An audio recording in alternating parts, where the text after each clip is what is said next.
Sup?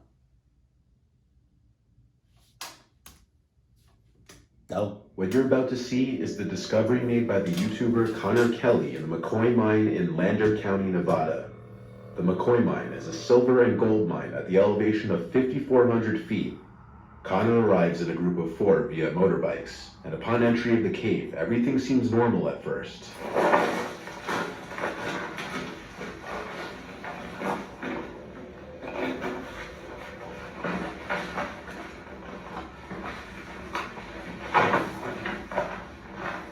I do not do no caves. But as they get deeper into the cave, Connor notices something reflecting the light of his flashlight. As they get closer, they realize what it is. It's an animal.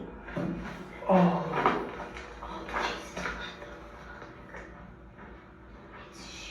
Oh.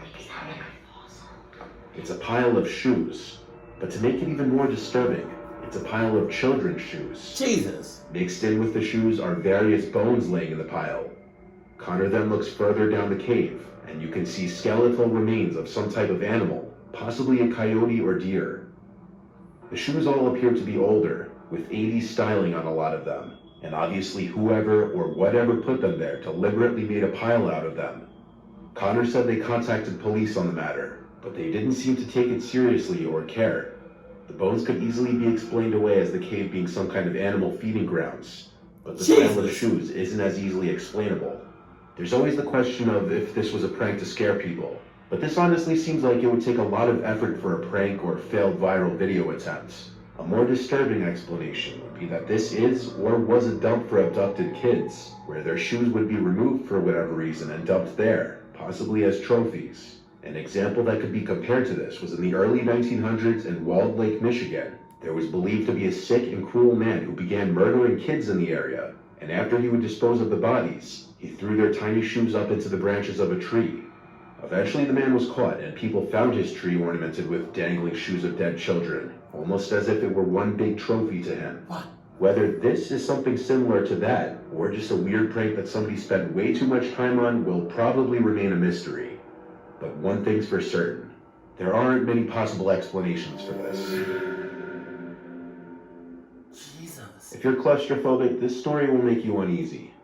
This is the tragic tale of John Edward Jones, who was a 26-year-old medical student and family man. When he was younger, he explored many caves with his father and his brother. Wow. So he'd been exploring caves practically his entire life. But one cave proved to be too dangerous. That's like you exploring the ocean. You know? Or like mountains. At the end of the day, you don't got no reason being in there, out there, especially the ocean. Even for John, the Nutty Putty Cave. This cave was known for its notoriously narrow spaces. They were first explored by Dale Green in 1960. The cave is located southwest of Utah Lake and 55 miles from Salt Lake City. John entered Nutty Putty Cave at around 8 p.m. on the evening of November 24th, 2009, a few days before Thanksgiving. John, his 23-year-old brother Josh, and several other friends and family members all decided to explore Nutty Putty Cave as a way to spend time with each other ahead of the holiday. John was married, had a 1-year-old daughter, and was attending medical school in Virginia. He had come back home to Utah to spend some time with his family for the holiday, making the story all the more tragic. About an hour into their expedition into the Nutty Putty Cave, John decided to crawl through a tight passage that he mistakenly thought was known as the birth canal. Unfortunately, this passage was way tighter. He inched his way into the narrow passage head first, moving forward using his hips, stomach, and fingers.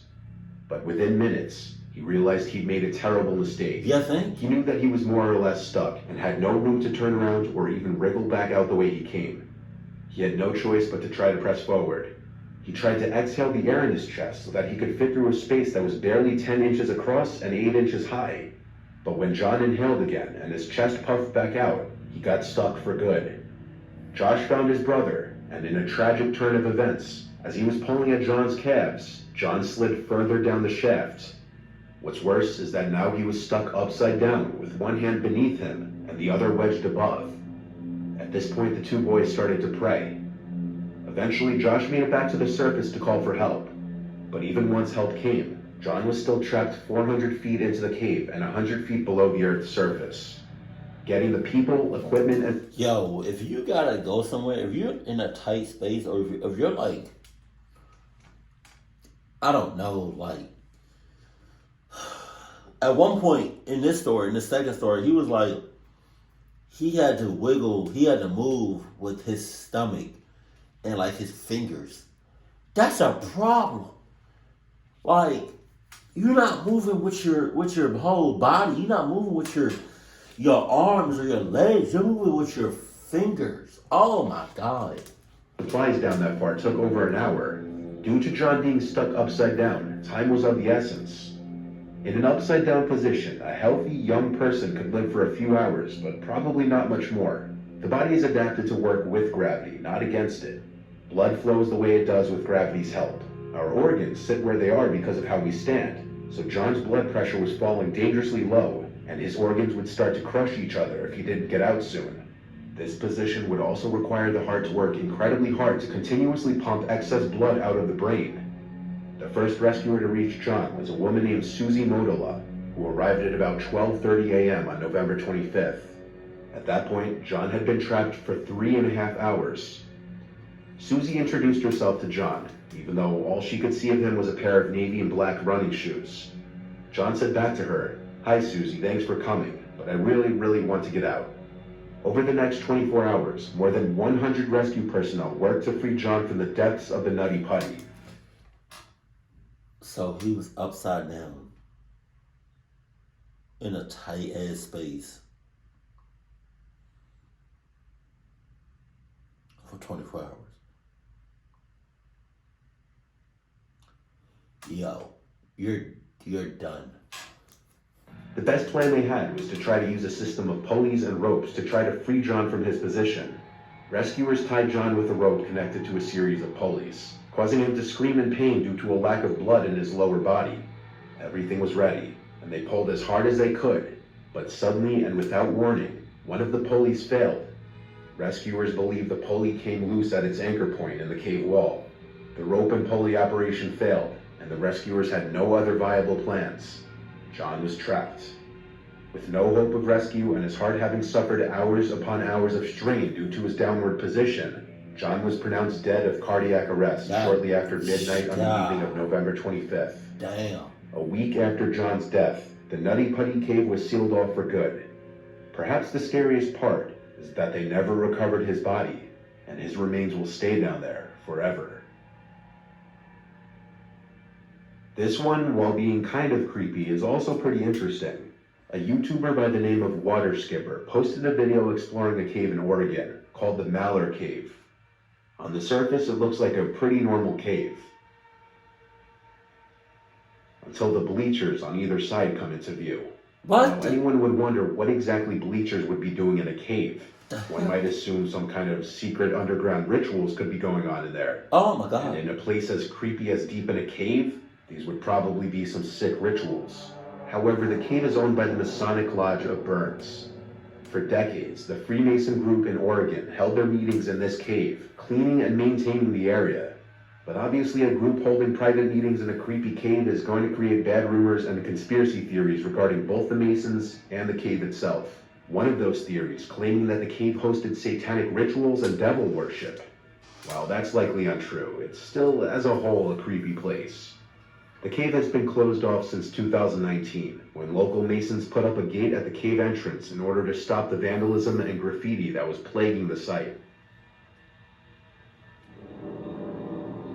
Kenny Beach is someone I've talked about before, but his story is perhaps one of the more chilling stories having to do with caves. Kenny was a YouTuber and caver who disappeared in 2014 after attempting to explore a cave he nicknamed the M Cave, which he reported hearing unusual noises from and found it suspicious, as it was located 6 miles south of a top-secret airbase. As he began to enter the cave, he claimed his whole body began to vibrate. The more he went into the cave, the worse the vibrating became. He said he suddenly became very afraid and hightailed it out of there. He uploaded this video to talk about his experience with the cave. I gotta still go over another ridge and then go all the way down a big crevice that's real narrow and it gets kind of scary. and I'm looking for a cave that I found. My boy got the nervous itches. My boy got the nervous itches. And he could hear like how scared he was, and it's probably still is in his voice. And I didn't have a sidearm when I was here before, and something about that cave just spooked me. Out of all the caves I've ever gone in, this one just made my body vibrate. The closer I got to it, the crazier my body felt, and I was like, all right, I'm not going to go in there right now, but I'm coming back someday. Oh, no. I talked to some people on YouTube, and I told them, hey, I'm coming out here, because they kind of called my hand on it. So I don't know if there's going to be anything to it, but it might be interesting. If I can find it, I got to relocate it, and this is a big mountain range I'm in. Of course, the internet being what it is, people made fun of him and accused him of making the whole thing up, or at least fabricating the story. Basically, Kenny was pressured into going back to the cave a second time, even though he was afraid to enter it the first time. Kenny gave into the pressure and returned to the cave, and he has not been seen since. Jesus. His phone was found in an abandoned mine entrance, but no body was ever found. Kenny was an extremely nice and likable guy, making his disappearance and likely death all the more tragic. People believe that given the close proximity to the airbase, Kenny was actually murdered by the government. Proponents of this theory believe that the M cave Kenny discovered was an entrance to some kind of top-secret government facility due to its close proximity to Nellis Air Force Base and Area 51. They believe that the vibrating sensation Kenny felt while near the cave was a defense mechanism. Hey, y'all remember that video? Guy actually makes it to Area 51. I don't think it's on my old channel anymore. But I did a reaction to that. Somebody should make it. Somebody should. So I feel like somebody should do that again. I remember when I don't know what was going on, but a lot of people was trying to force their way into Area 51. What was going on? Y'all remember it? Do y'all remember that? Let me know in the comment section. To keep civilians from entering. Under the same theory, Kenny saw government secrets within the cave and was kidnapped by U.S. soldiers when he emerged. A YouTuber by the name of Abandoned Mines 11 posted a video of what he believes to be the M cave that Kenny described, and it's pretty credible. The cave appears to have been walled off and sealed, preventing access inside. Okay, I made it up here to the entrance of this M cave. There's the one side of it, comes down and then goes back up there and down. Now, this doesn't look to be very deep at all, and it looks like they were trying to wall it off. There's stacked rocks right there, as well as behind me here, like right there. The YouTuber finds multiple items on the floor, like planks of wood and a beer bottle with no label, possibly a bottle Kenny was carrying. Most interestingly, he finds an Area 51 warning sign, which actually may back up the theories that this was some kind of entrance to an underground facility owned by the government. But this is all speculation, and what actually happened to Kenny is still unknown. Where is Area 51? Because I would like to make a video, going there. Not there, just to see how far I can get without them clucking me up in the process.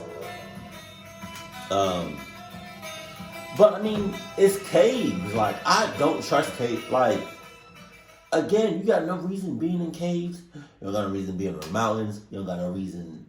Human beings don't got no reasons to do half the shit they be doing.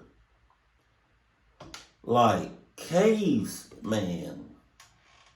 I don't trust caves because looks can be deceiving. Like, it may look like you have a lot of space, and then you don't. And don't let you be in don't be in a cave and the walls start changing or moving around or like switching up on you. It's raps. Keep it cool, keep it classy, and I love you, stay happy, my family.